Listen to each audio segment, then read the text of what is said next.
ஒரு ஆள் டிவி பார்த்துருக்கும் போது ரிமோட் சோஃபா கடையில் போயிடுது.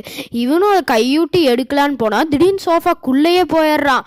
அதுக்கப்புறமா உள்ளே போனால் உள்ளே வந்து ஏதோ குகை மாதிரி இருக்குது, அதுக்குள்ளே அப்படியே போகிறான். அப்படியே போனதுக்கப்புறமா பூரா ஸ்ப்ரிங்காக இருக்குது. அப்போ திடீர்னு ஒரு பிஸ்கெட் வந்து என்ன தெரியலையா அப்படின்னு சொல்லுது. இவனும் வந்து என் ரிமோட் இங்கன்னு அது என் தலைக்கிட்ட இருக்குது அப்படின்னு இவனும் யாராதுன்னு போய் பார்த்தா இவன் 5 வருஷத்துக்கு முன்னாடி தொலைச்ச ஒரு காயினு. அதுவும் வந்து அவனுக்கும் தெரியல இவனோட காயின் தான். அதுவும் வந்து சொல்லுது அவன் ரிமோட்டை அங்கே பிடிச்சி வச்சுருக்கோன்னு. அப்போ அந்த ரிமோட்டும் வந்து என்னை காப்பாற்றுங்கும் போது இவனும் வந்து அந்த குக்கிகிட்ட வந்து அங்கே பாரு பால் இருக்குது அப்படின்னு இவனும் ஐயோ பாலா அப்படின்ட்டு போகிறான். அதுக்கப்புறமா இவனும் அந்த ரிமோட்டை தூக்கிட்டு ஸ்பீடாக ஓட ஆரம்பிச்சிடுறான். இவனும் ஒரு இன்ச் கேப்பில் இவங்களும் துரத்துறாங்க. ஒரு இன்ச் கேப்பில் ஒரு ஸ்ப்ரிங் மேலே குதிச்சு வெளியில் போயிடுறான். அதுக்கப்புறம் வெளியில் போனதுக்கப்புறம் தான் தெரியுது இது எல்லாமே அவனுக்கு கனவுன்னு. இது கனவா இல்லையான்னு கெஸ் பண்ணி கமெண்ட்டில் பண்ணுங்கள். பாய்.